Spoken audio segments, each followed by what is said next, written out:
In this video, I'm going to show you the 3 ways that you can get through the growth phase of your practice. The growth phase of your practice is from that $40,000 to that $100,000 range. There's 3 specific things that you need to do so that you can master this phase and move on to the scaling phase.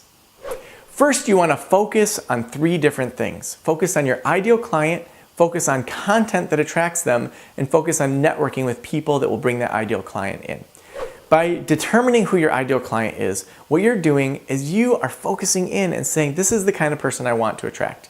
Figure out a name for this ideal client, an age, what are the stressors that they're dealing with. The more that you can get in the mind of your ideal client, the easier it is to know what kind of content they want to consume and who they are networking with. So when you create that content, that can come in a variety of ways. There's no perfect way to create content because your ideal client might be different from mine.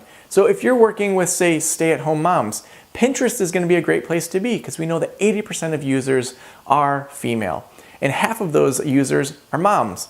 Whereas if you're working with people that are empty nesters, Facebook and maybe LinkedIn might be the best place to be. So we want to know where your ideal client is and then create content that connects with them. That could be infographics, Facebook Lives, blog posts, or downloads that are going to help them continue to grow. Lastly, you want to be networking with people that are connected to them. That could be teachers, pastors, it could be their doctor. We want to find the people that they're already connected with so those people can refer them to your practice. Secondly, we want to add. What do we want to add to your practice? We want to add clinicians, we want to add people, and we want to add systems. So let's talk about adding clinicians. We want to look at who you already serve and are getting referrals for and say, what are those ancillary services that you could refer to? So for example, maybe you help couples.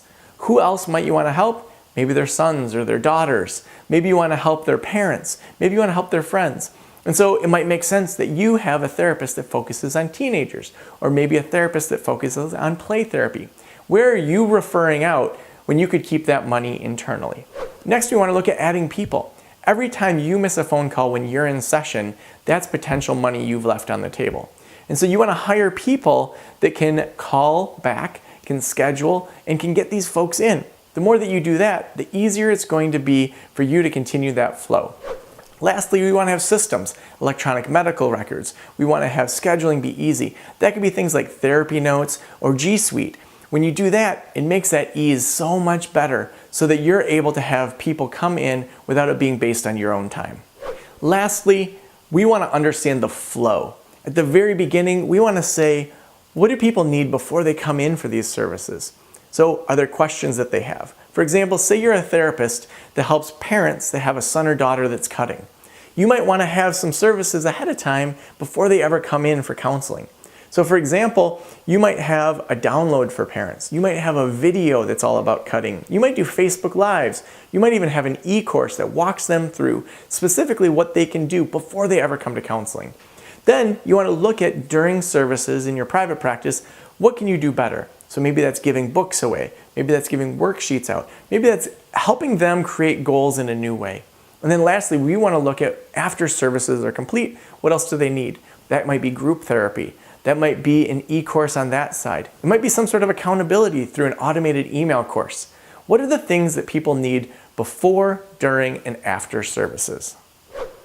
I've seen people level up so fast, especially those that were in my mastermind group, where they were able to move forward, have accountability, and know exactly what to do next. What they do is they focus in on what's the very best use of their time, and they give everything else to other people. They create an infrastructure so that they can focus in on the very best use of their time. If you're interested in applying for this mastermind group, head on over to practiceofthepractice.com/apply.